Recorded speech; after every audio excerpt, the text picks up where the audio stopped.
Pessoal, vamos falar sobre a situação na Ucrânia, o que está acontecendo na linha de frente, as últimas novidades. Vamos falar sobre mais um dia de bombardeio em várias cidades ucranianas de forma indiscriminada. Vamos falar também sobre a suspeita que surgiu agora que o Elon Musk estaria conversando diretamente com o Putin. Lembra daquela oferta de paz que o Elon Musk fez lá atrás? Muito estranha aquela coisa. Pois é, saiu uma reportagem numa revista importante americana que diz que ele teria combinado aquilo com o Putin. Vamos entender o que tem de verdade e de mentira nessa história. Esse é o nosso vídeo do dia 12 de outubro de 2022. A gente faz vídeos aqui todos os dias sobre a guerra na Ucrânia. Essas notícias foram sugeridas por Gustavo Segala, Luiz Lobo e várias outras pessoas. Obrigado aí ao pessoal que sugeriu as notícias, obrigado a você que está assistindo o nosso vídeo. Se você gosta do nosso conteúdo, por favor, deixe o seu like, se inscreva aqui no canal, né? Pois bem, então antes da gente entrar aqui na linha de frente, eu queria só mostrar que hoje, mais uma vez, teve lançamento de mísseis contra cidades, igual teve no dia 10, igual teve ontem, hoje pela manhã cedo, hoje dia 12, a gente está gravando esse vídeo aqui por volta das 7h30 da manhã, o que dá mais ou menos 1h30 lá em Kiev, e hoje mais cedo, na parte da manhã, houve novamente um ataque de foguetes russos contra cidades, alvos civis, alvos de infraestrutura e coisa e tal. Mas já foi um ataque bem menor, né? Lembra que a gente falou, o primeiro ataque no dia 10 foi muito grande, realmente causou muita disrupção lá na linha elétrica, na grade elétrica ucraniana. Ontem ainda teve algumas cidades sem luz, hoje a coisa parece que foi ainda menor. Não deixa de ser uma coisa absurda, né, atacar alvos puramente civis como esse. Os russos lançaram 40 mísseis e mais 13 ataques aéreos, mandaram um monte de ataques com MLRS e enfim, um monte de locais lá na Ucrânia. Houve vítimas, não temos ainda os números, mas houve vítimas também, e novamente algumas cidades ficaram sem energia elétrica, mas a coisa foi bem menor do que nos dois primeiros dias, e aí chegou a gerar um problema lá para a Rússia, porque o pessoal está reclamando aqui nos Telegram russos que não, peraí, mas a Ucrânia continua com energia elétrica, como é que pode? A gente ia destruir a infraestrutura de energia deles todos, ia deixar todo mundo no escuro e coisa e tal. Como é que pode, né? Acho que esqueceram de explicar para o pessoal na Rússia que existe um negócio chamado reparo de coisas quebradas, né? Quando você atinge uma subestação, coisa e tal, de fato, você deixa uma cidade no escuro, mas você vai lá e troca o equipamento que foi danificado, conserta a coisa que foi danificada e a luz volta a funcionar, né? Então, essa estratégia deles aí realmente não tem muita saída. É aquilo que a gente falou mesmo, eles estão gastando mísseis caríssimos e no final das contas não vão ter resultado nenhum do ponto de vista militar. Repara como é que chega a ser curioso isso, né? Porque isso não é um objetivo militar. Botar um país no escuro, tentar botar a população toda sem energia elétrica, né? Mas enfim, parece que é o que restou aos russos é isso, torcer pelo misfortúnio da população na Ucrânia, né? Aqui está a tradução desse tweet aqui, desse post lá no Telegram, né? O advento do novo comandante e sua sistematicidade, né? Acho que ele quis dizer que o cara é muito sistemático, que ele destrói cidades inteiras, fez isso lá na Síria, em algumas cidades, né? Isso está faltando. Hoje, os ataques em infraestrutura da Ucrânia não foram significativos. Será que podemos avaliar o silêncio de hoje como um gesto de boa vontade, né? Lembra aquele negócio do gesto de boa vontade dos russos, né? Que eles disseram quando saíram lá do norte da Ucrânia, estavam bateram em retirada, saíram correndo do norte da Ucrânia porque estavam perdendo gente lá, né? Mas disseram que foi um gesto de boa vontade, coisa e tal. Então, esse aqui já é o Romanov, que é um blogger militar russo, criticando. Queria que continuasse atacando os pontos de infraestrutura civil na Ucrânia, até deixar a Ucrânia toda sem luz. O problema desse tipo de coisa, né, para os russos, é que a Ucrânia é um país muito grande, né? Se eles estivessem atacando... Quando eles atacaram países menores, como a Geórgia e coisa e tal, era um pouco mais fácil de fazer esse tipo de coisa. A Rússia provavelmente não tem mísseis, foguetes suficientes para manter a infraestrutura sob constante ataque, né? A gente já falou que a Rússia já gastou uma quantidade significativa dos foguetes inteligentes dela, daqueles foguetes que conseguem mirar com precisão o local. Há coisa de 2 meses atrás estimava-se que eles já tinham usado 38% do estoque deles, e esses foguetes são fabricados lentamente, você não consegue repor tão rápido esse estoque. Eles ainda têm muitos foguetes, muitos mísseis burros, né? MLRS, mas sem precisão. Então, esses podem ser usados, é lógico, mas para atingir, por exemplo, uma central elétrica, alguma coisa assim, eles não têm precisão suficiente para fazer isso, né? Enfim, o pessoal já está criticando aí o fato de que no terceiro dia não teve mais tanta coisa assim. Ainda teve, né? Como eu falei aqui, né? Ainda houve 29 mísseis e coisa e tal contra várias cidades. Ainda teve prejuízo hoje, mas já foi muito menor do que ontem. E ontem já havia sido muito menor do que anteontem. Parece que esse ímpeto que a Rússia pretendia colocar foi só para dar uma satisfação mesmo. Eles não conseguem manter isso daí, né? E aproveitando que a gente está falando nisso, ontem eu critiquei os Estados Unidos pela invasão do Iraque, lembra? Quando o pessoal da Rússia está falando assim, ah não, porque invadiu, está reclamando que a gente está bombardeando a cidade, mas olha o que os Estados Unidos fizeram em Bagdá em 2003 e coisa e tal. Essa aqui é a imagem de Bagdá em 2003, está sendo explodida pelos americanos. Mas a verdade é a seguinte, o Camille Galive está lembrando aqui que a história não é bem essa não. Por quê? Porque embora tenha sido um bombardeio muito forte em Bagdá, de fato, foi um bombardeio que visou alvos militares lá em Bagdá. Realmente a presença militar em Bagdá era muito grande, então teve muitos alvos, mas ele sugere esse gráfico aqui, ó, que mostra a diminuição da população de alguns países. Então você pega, por exemplo, aqui a Síria, ela vinha aqui num crescente de população, e aí agora, a partir de 2010, justamente por ocasião da guerra na Síria, em que a Rússia está envolvida, a Rússia está atacando lá o pessoal na Síria, teve uma queda significativa aqui na população síria, né? Ou seja, os russos, quando atacaram a Síria, mataram muita gente na Síria.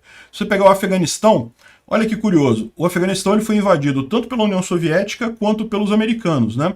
Foi invadido pela União Soviética entre 80 e 89. Justamente nessa ocasião, ele teve uma diminuição de população significativa. Quando os americanos invadiram de novo, que foi em 2001, né, ou foi 2002 que os americanos invadiram, enfim, no início dos anos 2000, não se viu essa diminuição de população na área, mostrando que, embora os americanos usem sim armas em cidades, eles visam alvos militares. E aqui tem o Iraque é a linha verde. O Iraque nunca foi invadido pela Rússia e foi invadido 2 vezes pelos Estados Unidos. Foi invadido na década de 90, não tem nenhuma diminuição da população aqui, e foi invadido de novo aqui no início dos anos, foi 2004 a invasão do Iraque, novamente não tem nenhuma diminuição de população aqui, né? Então ele mostrando que mesmo essa comparação que os russos fazem, mas os americanos também atacam cidades, não faz tanto sentido assim. De novo, eu mantenho o que eu falei, eu acho que foi injusta a invasão do Iraque em 2004, mas é preciso tomar cuidado, porque não houve esse suposto requinte de crueldade ou ataque direto à população que os russos estão fazendo na Ucrânia nesse momento, não foi feito pelos Estados Unidos no Iraque, né? E um outro ponto de diferenciação entre os dois casos, é importante deixar claro, é que, obviamente, por óbvio, a gente sabe disso, a guerra da Rússia contra a Ucrânia é uma guerra de anexação. Os russos querem anexar a Ucrânia. Estão fazendo isso literalmente nos oblastes lá do sul, estão dizendo que agora é deles e coisa e tal. Teriam interesse em anexar toda a Ucrânia de forma diferente, embora os Estados Unidos tenham invadido de forma errada o Iraque em 2003, eles nunca pretenderam anexar o Iraque aos Estados Unidos, né? Então há uma diferença aí. A situação da Rússia é muito pior. A Rússia, de fato, mata muito mais população civil, e a Rússia tem guerras imperialistas, de ampliação do seu domínio territorial, que os Estados Unidos, em princípio, não têm. Eles invadem também, de forma injusta, não estou dizendo que foi justo, mas é outro patamar de problema, né? Bom, além disso, a Alemanha parece que está entregando um sistema moderno, o IRIS-T, de sistema antiaéreo para a Ucrânia. Esses bombardeios que a gente teve aqui nas cidades da Ucrânia não devem ter tanto efeito a partir daí, tá? Embora ele tenha falado aqui que A Alemanha entrega moderno sistema, na verdade não entregou ainda, esses sistemas são muito complexos. Isso leva semanas só para você instalar a coisa e botar ela funcionando, não é uma coisa rápida assim, tá? A gente deve ter o apoio desse sistema alemão em muito pouco tempo, né? Bom, vamos falar um pouco sobre o que está acontecendo na linha de frente. A linha de frente continua meio parada, tá? A coisa não tem caminhado muito, não. Hoje, a Ucrânia confirmou a liberação de uma série de vilarejos aqui, mas a verdade é que esses vilarejos a gente já estava contando eles como sendo liberados pela Ucrânia, porque de fato já tinha informação que os ucranianos estavam aqui, né?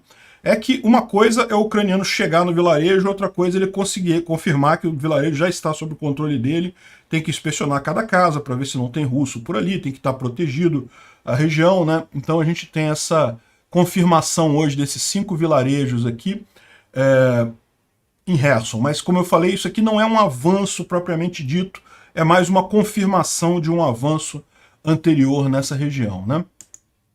Além disso, a Ucrânia segue com a proposta de atingir depósitos de munição, centro de comando e controle, várias dessas estruturas russas ali na região de Kherson. Isso daqui foi agora cedo também lá em Kozatsko. Kozatsko é essa cidadezinha aqui, ó. Aqui, está até marcado aqui com uma bombinha aqui. Nova Kakhovka fica na margem esquerda do Dnipro, né? O Dnipro é esse rio grandão aqui. Na margem direita do Dnipro fica Koztatski. E ao lado de Koztatski é uma cidade maior chamada Berislav, que também sofreu uma explosão lá. Os ucranianos também atingiram algum depósito de munição. Berislav fica aqui. Lembra como a gente mencionou para vocês, o ataque ucraniano está vindo nessas duas direções aqui, nessa estrada aqui de Dudchany agora em direção a Milov, e também aqui do norte a partir de David Bridge, vindo por essa outra estrada aqui. São as duas principais estradas que tem nessa região. Certamente os ucranianos estão um pouco mais devagar agora. É aquele negócio, necessidade de consolidar o território que eles já conquistaram aqui no norte, refazer a logística e coisa e tal. E além disso tem a questão da chuva, como a gente mencionou. Houve chuva também nessa região. Existem pessoas dizendo que também o avanço não está acontecendo por falta de internet, porque a Starlink não teria liberado o sinal nessa região. Mas como eu já expliquei em outros vídeos, não, isso é falso. A Starlink ela chegou de fato, a coisa de 3, 4 dias atrás, a cortar o sinal em algumas regiões de fronteira, mas isso na verdade era para impedir um ataque russo. Os russos estavam usando a Starlink na região de fronteira. E daí eles quiseram de fato delimitar isso, evitar que os russos usassem isso. Neste período ficou um período mesmo sem Starlink. Não foi uma coisa definitiva, não foi algo que... não é isso que está atrapalhando os ucranianos, né? A gente vai falar mais sobre Starlink, Elon Musk e coisa e tal, mais adiante nesse vídeo, devido às novidades que surgiram aí, né? Também a gente teve hoje acesso a fotos em alta resolução da ponte de Antonivka, como é que ela está nesse momento. Repara que está realmente um queijo suíço, né? E é impressionante como é que ela é uma ponte resistente, apesar de todos esses ataques, ela continua de pé, ela está de pé. E é aquele negócio, né, de tempos em tempos os ucranianos voltam a atacar ela, por quê? Porque mesmo com todos esses buracos aqui, os russos podem botar uma placa, uma chapa de aço ali e passar com um carro leve, não dá para passar com um caminhão cheio. Se passar um caminhão muito cheio aqui, aí arrisca a ponte de fato ceder totalmente. Mas carros de passeio, coisas mais leves, podem passar. Aliás, tem até uma imagem aqui de um caminhão que caiu no buraco lá da ponte de Antonivka, né?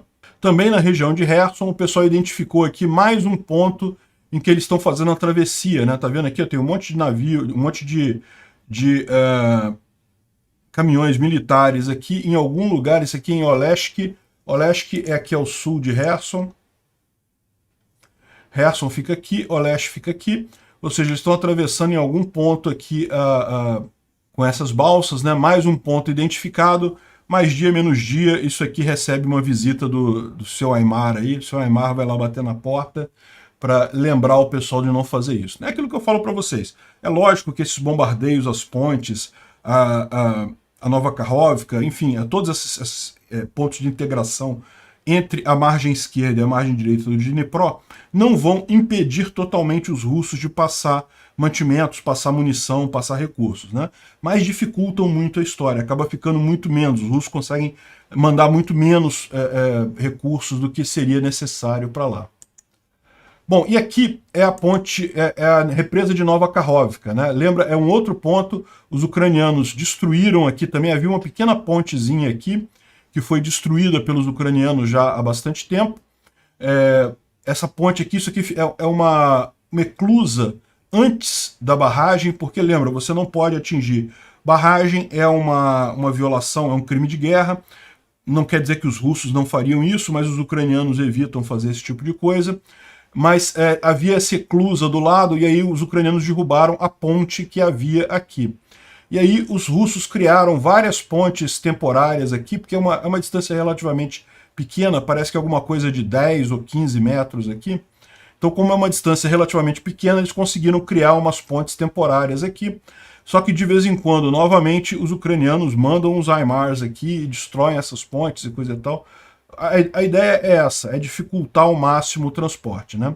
Agora repara que a principal via que os russos fizeram aqui foi justamente jogar um monte de entulho e tampar completamente a eclusa aqui, a entrada da eclusa, de forma que isso daqui realmente é uma coisa complicada de contornar. Por quê? Porque jogar um HIMARS aqui vai ter pouco efeito no final das contas, né?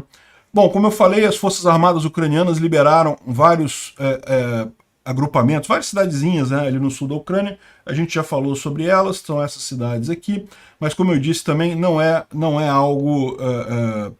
a gente já sabia que os ucranianos estavam ali, a gente não sabia que eles tinham já dominado a cidade completamente, conquistado a cidade completamente, né?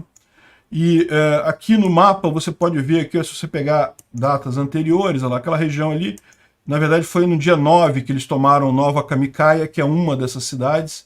As outras estão aqui, ó, Trofinka, Petrokivka, todas elas já estavam mostrando aqui como sendo dentro da área dominada pelos ucranianos, né? Mas não quer dizer que não teve avanço, que teve avanço nessa outra fronte aqui.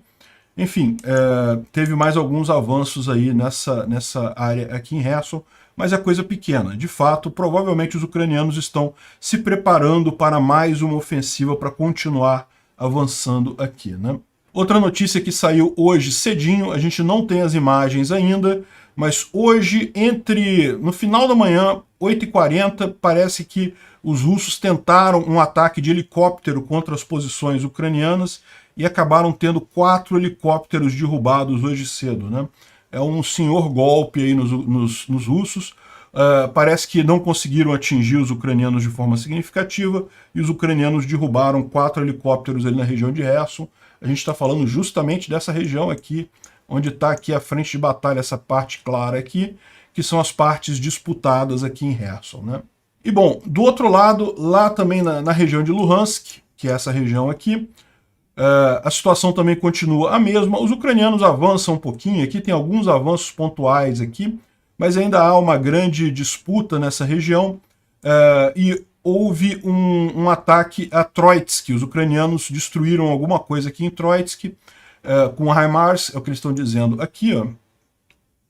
Essa cidade aqui é uma cidade extremamente importante, porque se você olhar aqui, essa linha mais escura aqui, ó, ela é uma linha férrea. É uma linha que ainda é usada para abastecer as tropas russas por aqui. E o fato dos ucranianos já poderem atingir essa região aqui, certamente dificulta o trabalho dos russos aqui também, né? É lógico que isso não vai cortar totalmente, eles podem usar outros desvios aqui para abastecer as tropas por aqui, mas tudo torna mais complicado. Ao invés de você vir por aqui de Valuik, diretamente para a região aqui de Luhansk, você tem que dar uma volta enorme, entrar aqui por baixo e aí sim chegar em Luhansk, né? Já é uma dificuldade grande. E tem uma outra coisa interessante, estou pensando até em fazer um vídeo sobre isso, sobre essa região aqui, ó. Vocês repararam que essa região aqui ainda não foi tomada pela Ucrânia? Como é que pode, né? Tá tudo aqui já tomado pela Ucrânia, mas essa região aqui ainda não. E de fato está acontecendo uma briga muito forte aqui em Piscani, Kislyva, e eu não lembro qual é a outra cidade, que os russos montaram um triângulo de autoajuda aqui, que uma cidade ajuda a outra, de forma que os ucranianos estão tendo dificuldade de avançar nessa região mesmo, né? Daí a alternativa deles, muito provavelmente, vai ser fazer todo um contorno aqui por cima para isolar esse pessoal aqui, porque realmente o relevo nessa região não está ajudando. O Instituto para Estudo da Guerra ressalta 3 pontos aqui, alguns a gente já falou. A primeira aqui, mais uma vez, os russos fizeram ataques de mísseis em toda a Ucrânia. Aqui ele está falando do segundo dia em seguida, né, porque o relatório dele é sempre com um dia de atraso. Então hoje a gente já sabe que já teve o terceiro dia, só que está diminuindo, né, cada vez menos ataques. Daí ele fala que a questão do Surovikin, que já tem aqueles questionamentos sobre ele, coisa e tal, já tem um monte de críticas a ele, o cara mal entrou, já está sendo criticado, né? E outra coisa que ele coloca de muito interessante aqui é que a Federação Russa está extraindo munição e outros materiais de Belarus. Ou seja, isso é incompatível com um ataque de Belarus contra a Ucrânia. Na verdade, os russos, como eu falei, eles estão com problema de material, né, de falta de mísseis e coisa e tal, estão tirando coisa de Belarus. Então, isso meio que quer dizer que eles não vão atacar a partir de Belarus, porque se eles fossem atacar, não faria sentido tirar essas coisas de lá, né? Tem aqui algumas imagens que comprovam isso, que mostram aqui justamente uma malha ferroviária lá em Belarus e os russos tirando o material de Belarus, né, pegando os tanques e armamentos e tirando de lá. E isso, certamente, se eles estão fazendo isso, é porque eles não pretendem atacar. Agora, é importante notar que Belarus é totalmente amigável aos russos. Para eles mudarem de ideia e resolverem mandar essas armas de volta para lá e começar um ataque do norte, pouco custa, né? A situação é aquela que a gente tem falado mesmo, pouco provável fazerem um ataque a partir de Belarus, mas está no ramo das possibilidades, pode acontecer. Bom, vamos ao assunto que eu achei o mais curioso de ontem, né? Vocês lembram a coisa de alguns dias atrás, uma semana mais ou menos atrás, o Elon Musk fez um tweet muito estranho, pegou muito mal, né? Ele propunha uma espécie de solução para o conflito da Ucrânia, que a Ucrânia retornaria a Crimeia para a Rússia e garantiria o abastecimento de água para a Crimeia, e os 4 oblastes da Ucrânia, haveria um novo referendo, mas organizado pela Rússia, e a Ucrânia se comprometeria a aceitar o resultado desse referendo. Se fosse aceito, né, que realmente os russos, ou a maior parte quer se juntar aos russos, eles seriam entregues para a Rússia, senão continuariam na Ucrânia. Uma coisa assim foi a proposta dele. Pegou muito mal nos ucranianos, porque é o tipo da coisa, o ladrão invade a sua casa e aí você vai negociar com o ladrão sobre que parte que ele vai levar, que parte que ele não vai levar, né? É um absurdo isso, não tem negociação nenhuma. A Rússia tem que sair da Ucrânia e pronto, acabou, não tem esse negócio. Só que, tanto é prova de que isso foi um movimento pró-Rússia, que a televisão russa continuou falando sobre esse caso, elogiando Elon Musk, falando que não, olha só que legal, Elon Musk propondo paz e coisa e tal. Enfim, claramente um movimento pró-Rússia, né? E aí muita gente levantou na época, né, de onde que o Elon Musk, o Elon Musk é um idiota e coisa e tal, mas eu apontei aqui no vídeo que eu fiz sobre isso, pode procurar aí alguma coisa de uma semana atrás, que o Elon Musk ele teve um contato com o presidente da Roscosmos, que é muito próximo do Putin. Agora, a Vice vem nessa mesma... É basicamente a mesma coisa que eu disse, mas estou falando que ele falou diretamente com o Putin, né? Então teria havido uma conversa com o Putin, e aquele tweet do Elon Musk não foi alguma coisa que ele acordou de manhã com a cabeça virada e resolveu resolver o problema do mundo, coisa e tal. Não. Aquilo ali foi alguma coisa que pediram para ele fazer, que colocaram como condição para alguma coisa com relação a ele, né? Então, a Vice está reportando aqui que o Ian Bremmer, que é o diretor do Eurasia Group, teria dito que houve essa conversa entre Putin e Elon Musk, né? O reporte é o seguinte, olha só, o Elon Musk conversou diretamente com o Vladimir Putin antes de tuitar a proposta para o fim da guerra na Ucrânia, né? E em que incluía territórios permanentemente cedidos para a Rússia. E o Ian falou nesse caso que o Elon Musk disse que Putin estava preparado para negociar, mas apenas se a Crimeia continuasse com a Rússia, se a Ucrânia aceitasse uma forma de neutralidade permanente e a Ucrânia reconhecesse a anexação de Luhansk, Donetsk, reações zaporígeas. Ou seja, o Putin, ele quer, para negociar, ele quer tudo, entendeu? Ele quer tudo que ele pode obter ali. Aí ele vai negociar o quê, pô? Não tem esse negócio, não. A negociação que pode fazer nesse caso é o seguinte: a Rússia sai de todos os territórios ocupados da Ucrânia e reconhece que errou, reconhece que tem que pagar reparações, e aí a gente pode negociar em quantas prestações que vão ser essas reparações, o que vai ser pago imediatamente, o que vai ser pago ao longo dos anos, aí ele negocia esse tipo de coisa. Esse negócio de ficar negociando aqui não tem lógica nenhuma, né? E esse foi o tweet que causou toda a confusão, né? Ukraine-Russia Peace, paz entre a Rússia e a Ucrânia. Refazer as eleições nas regiões anexadas com supervisão das Nações Unidas. A Rússia sairia se isso for o interesse das pessoas. Lorota. Então as Nações Unidas supervisionando ia mudar alguma coisa? É lógico que não. O pessoal está numa região ocupada, um monte de gente armada do lado. Você acha que a pessoa vai ter coragem de votar contra o cara armado do lado da casa dela, que sabe que ela mora naquela casa ali? Coisa mais idiota do mundo isso. Achar que pode haver um plebiscito numa região ocupada militarmente. Não existe isso. A Crimeia seria formalmente parte da Rússia, como tem sido desde 1783 até o erro de Khrushchev. E aqui já é outra história que não tem nada a ver.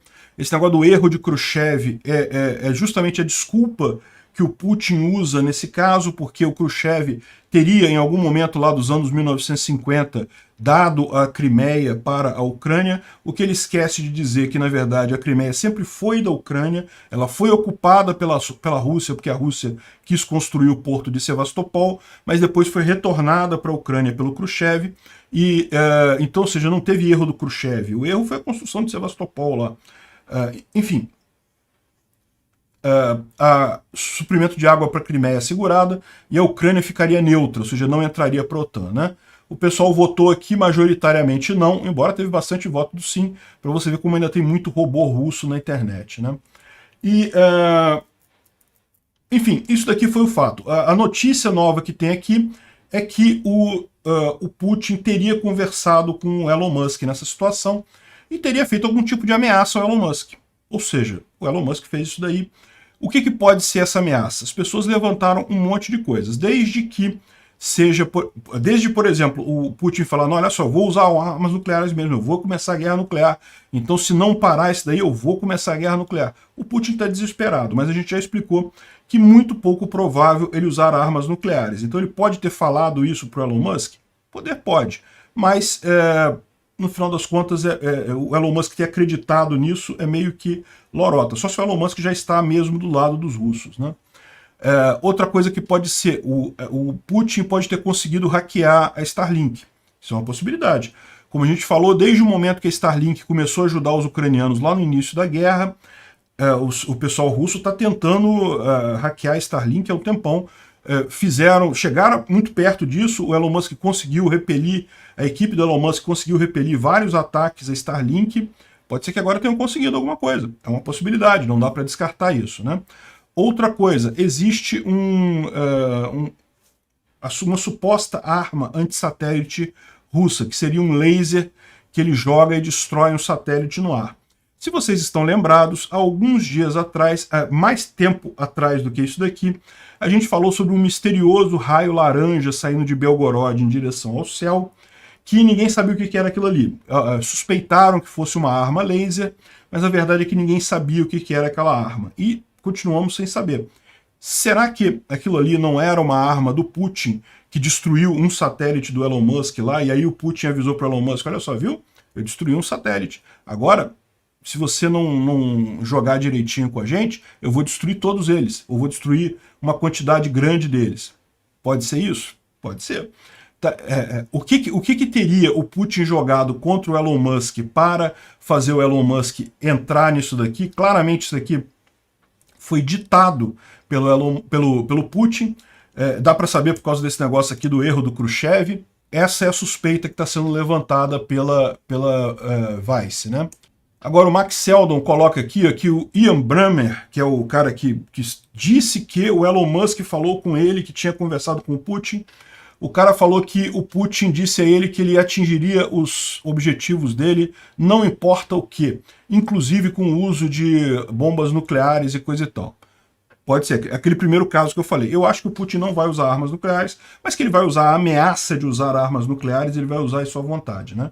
É o que eu falo. Ah, vai usar arma? Não. Ah, mas vai ter um dia que a gente vai acordar com a notícia de que o Putin botou todos os silos nucleares russos em alerta, moveu bomba. Vai chegar esse dia, que a gente vai ouvir o Putin mexendo as armas nucleares, botando em prontidão e coisa e tal. Ele não vai disparar, mas que ele vai falar, que vai usar esse medo até o extremo, ele vai. E outra coisa que ele coloca aqui, ele fala aqui, as condições para iniciar a negociação com a Ucrânia não, já entregar tudo que o Putin tem, que o Putin quer, e aí a gente começa a negociar. Vai negociar o quê? Pô, não tem lógica, né? Tinha muito mais coisa no e-mail do Ian Bremmer do que o que foi botado na reportagem da Vice, né? Por exemplo, ele diz aqui no e-mail que o Musk parecia muito preocupado com ameaças diretas do Putin. Enquanto ele não disse nada explícito para mim, ele falou algo sobre capacidade de cyberespionagem Rússia e o potencial para destruir seus satélites, né? Ou seja, aquilo que eu falei, pode ser que o Putin tenha ameaçado o Musk com alguma coisa desse tipo. Inclusive o pessoal está ligando isso ao fato da Ucrânia, de uma reclamação que teve alguns dias atrás, de que os guerreiros ucranianos estavam sem internet na linha de frente. Isso aparentemente já foi resolvido, já restaurou a internet. Mas será que essas coisas estão ligadas? Será que não foi, na verdade, o Elon Musk que tirou a internet, mas os russos que conseguiram algum ataque e coisa e tal, né? E outra coisa que ele disse também é que o Putin disse que não tinha interesse em Kherson, em Zaporizhia, mas ele quer definir a fronteira como um buffer logístico para a Crimeia. Ou seja, ele quer ficar com esses dois estados só para garantir a posse da Crimeia mais ao sul, né? É aquele negócio totalmente absurdo isso daí. A questão é exatamente o que o Putin tem para botar o Elon Musk na parede desse jeito. Isso é que é uma coisa curiosa, né? Bom, houve uma outra interação aqui em que o Sven Heinrich perguntou para o Elon Musk, isso é verdade, né? Trazendo aqui a reportagem da Vice, e o Elon Musk respondeu, não, não é. Eu falei com o Putin apenas uma vez, e foi há mais de 1 ano e meio atrás, e falamos sobre questão de espaço, ou seja, ele está dizendo que não conversou com o Putin. Agora, isso não quer dizer que a matéria seja totalmente falsa. Aquilo que eu falei para vocês. Quando eu falei sobre isso, eu falei que ele conversou com o diretor da Roscosmos. Pode ser muito bem que ele não esteja mentindo diretamente aqui, mas na verdade, né, falou com o Putin através de um intermediário que foi o diretor da Roscosmos. A Roscosmos é a NASA da Rússia, né, a Agência Espacial Russa. E recentemente ele teve nos Estados Unidos, porque teve todo um esquema de lançar uma cosmonauta russa através do foguete do Elon Musk e coisa e tal, e eles se encontraram, teriam conversado. Pode ser que nesse momento eles teriam feito essa troca de informações. Então o Elon Musk não estaria mentindo aqui, ele não conversou diretamente com o Musk, mas também o Ian Bremmer também não está mentindo. Essa conversa foi só via um intermediário, né? Ele estava realmente sendo acuado pelo Putin. Aqui é o próprio Ian Bremmer falando, olha só, o Elon Musk me disse que falou com o Putin e o Kremlin diretamente sobre a Ucrânia. Eu também disse que... ele também me disse quais eram as linhas vermelhas do Kremlin e coisa e tal. Então, ou seja, ele tá mantendo o que ele disse. Olha, o que eu falei na reportagem eu mantenho. Agora, repara como é que pode ser isso, né? Porque ele falou assim, olha, ele falou com o Putin e com o Kremlin diretamente. Repara o jogo de palavras, né? O Kremlin diretamente ou Putin, ou seja, o Putin não diretamente, talvez, né? Aqui eu estou supondo, estou entendendo essa frase dele para encaixar no que a gente tem de informação. Pode ser isso, ou pode ser que o Musk esteja mentindo. Por exemplo, tem uma outra informação aqui. O Kremlin oficialmente nega que Vladimir Putin e Elon Musk conversaram recentemente, né? Ou seja, isso aqui, como complementa aqui o Business Magazine da Ucrânia, isso convence muitas pessoas de que essas alegações são verdades. Ou seja, se o Kremlin negou que eles conversaram, então, putz, agora é praticamente certo que eles conversaram, né? E aqui o Edward Hunter Christie, ele levanta um monte de coisas aqui sobre aquele e-mail do Musk que mostram que, de fato, aquilo ali é papo de inteligência russa, é papo de alguém russo, né? Não o Elon Musk, não estou dizendo isso, mas que assim, alguém escreveu o texto para ele, ou alguém ajudou ele a escrever aquela proposta, porque a questão do erro do Khrushchev é algo que entrega muito. Depois ele falou também a questão do suprimento de água para a Crimeia, né? Que é um detalhe que a gente sabe que é um detalhe muito importante para os russos, mas no final das contas, né, tá ali naquele negócio como uma coisa aberta, assim, realmente é estranho. E o terceiro, parece que depois, naquele tweet do Elon Musk, ele continuou discutindo com outras pessoas e falou sobre fazer a mesma coisa que no Kosovo. E aí você falou, poxa, peraí, o Elon Musk ele não é um cara especialista em política internacional. Ele sabe tanto do Kosovo, da situação assim, ou seja, muito mais dica de que, na verdade, o Elon Musk estava sendo instruído por alguém do Kremlin para fazer aquela proposta, né? O que pode ter acontecido ali, como eu falei, ele pode ter simplesmente ficado preocupado com bombas nucleares, né? É uma coisa preocupante, né? Todo mundo se preocupa. Eu também estou preocupado, não acho que é algo que a gente deva descartar. Acho que é pequena a probabilidade, muito pequena, mas descartar não é zero, né? Então pode ser isso, pode ser que o Musk tenha ficado preocupado e o cara do Roscosmos ainda botou alguma coisa na cabeça dele e ele botou aquilo ali. Ou pode ter alguma ameaça realmente tecnológica contra alguma retaliação que os russos possam fazer contra o Elon Musk, né? A gente sabe que o serviço secreto russo ele decaiu muito desde a época soviética, mas não é algo que você possa descartar totalmente, né? Bom, então é isso. A gente não sabe exatamente o que houve aqui, se houve essa conversa com o Putin, se foi com o Putin diretamente, se foi através de um intermediário, se o Putin tem alguma carta na manga contra o Elon Musk especificamente, ou se é alguma outra coisa. Me preocupa o Putin ter uma carta na manga contra o Elon Musk, porque, como eu falei para vocês, sim, a Ucrânia tem usado a Starlink, ainda é importante esse sistema de comunicação. No último pacote que a Ucrânia recebeu dos Estados Unidos, ela já recebeu todo um novo sistema de comunicação americano da OTAN. Ainda assim, para granularidade na ponta ali, na linha de batalha, é importante a Starlink, então me preocupa isso. Vamos acompanhar esse negócio para ver se tem alguma informação adicional mais adiante, né? Um jornal russo chamado Sota disse que a polícia de Moscou está fazendo raids em hotéis, restaurantes, indiscriminadamente para pegar homens para mobilização. A Rússia aparentemente está fazendo uma segunda onda de mobilização, tentando tirar a gente e não consegue os números, então a polícia já está entrando em hotéis, em escritórios e pegando todo mundo que está na idade militar e levando para mobilização, né? Aí ele fala aqui, segundo Sota, Travel Inn and Polite Elk Hostels, passaportes foram confiscados, todo mundo nascido em 95, imagino que de 95 para cá, né? 95 para lá já seria muito velho, é isso? Não entendi muito bem, não. E também um restaurante, pararam num restaurante, e aqui mostra eles fazendo isso em um outro prédio de Moscou. Realmente a situação está complicada, o pessoal aparentemente não está conseguindo recrutar tanta gente assim, né? Bom, uma outra boa notícia, os ucranianos conseguiram trocar prisioneiros, 32 ucranianos foram liberados, prisioneiros de guerra ucranianos, excelente notícia isso. Uma notícia curiosa, né? O FSB anunciou que deteve 8 suspeitos do ataque na ponte da Crimeia e já resolveu o caso, já sabe quem são as pessoas, como é que foi feito, que teria sido feito mesmo pelo serviço secreto ucraniano, e aí tem as informações todas aqui. E aqui tem o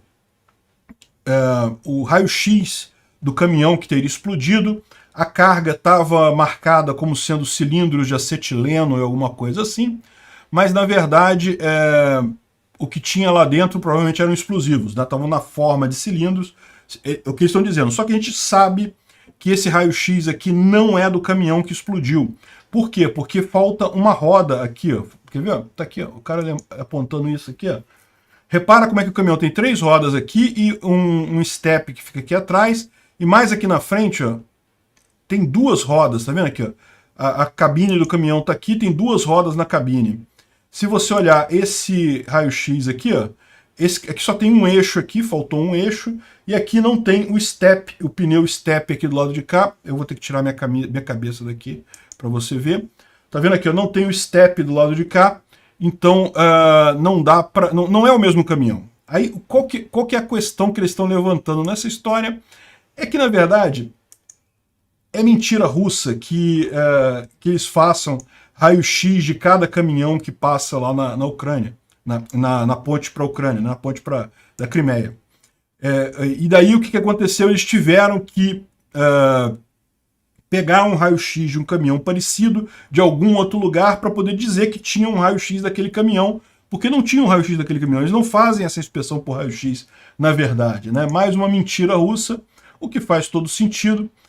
Enfim, aí está essa discussão aqui, né? Além disso, o próprio chefe da inteligência ucraniana falou que todas essas besteiras que os russos falaram aqui sobre essas pessoas que teriam sido recrutadas e que teriam feito esse ataque, segundo ele, isso é tudo mentira, isso não tem nada de... Todas as atividades do FSB são nonsense, são besteira, são estruturas falsas que servem ao regime do Putin, então nós não vamos comentar as falas deles, né? É lógico, isso não quer dizer nada, pode ser que o FSB tenha descoberto alguma coisa, mesmo o Serviço Secreto Ucraniano não falaria, eles acertaram, né? Não falaria isso, beleza, mas o que estão dizendo é isso daí, que não foi, só besteira, não chegaram a lugar nenhum lá nessa investigação, né? O líder da administração militar de Luhansk falou que mais de 100 soldados mobilizados pelos russos se recusaram a obedecer ordens de comando e abandonaram as barracas em nos campos de treinamento russos, num distrito militar leste da Rússia, né? Eu já tinha visto essa notícia outro dia atrás, parece que realmente houve essa rebelião. Os garotos simplesmente fugiram porque não tinha condição, pouca segurança, normas não sanitárias, não tinha nutrição, condições de vida terríveis, os caras simplesmente fugiram. Bom, e o último ponto que é importante ressaltar foi a entrevista que o Biden deu ontem para a CNN, em que ele falou que acha que o Putin cometeu um erro enorme, que o Putin é um ser racional, mas cometeu um erro enorme ao invadir a Ucrânia porque ele tinha informações erradas. E que não vai se reunir com o Putin. Vai ter um encontro do G20 agora, em que Putin vai estar lá e vai estar também todos os outros presidentes, inclusive o Biden, né? E o Biden falou que não vai conversar com o Putin, porque não vê motivos para conversar com um criminoso de guerra, e também falou sobre que ele acha que os russos não vão usar armas nucleares, não vão usar armas nucleares táticas, nenhum outro tipo. Ele fala mais do que isso, que o mero falar sobre isso já é algo irresponsável por parte do Putin. Enfim, eu não gosto muito do Biden não, mas me parece que nesse caso aqui ele está absolutamente certo no que ele está falando. Obrigado por assistir o vídeo até o final. Além de curtir, compartilhar e se inscrever no canal, considere se tornar patrocinador com valores a partir de R$ 1,99. Clique no botão Seja Membro abaixo para saber as condições e vantagens de patrocinar o canal. Mais informações sobre o nosso projeto, visite nossos sites indicados na tela.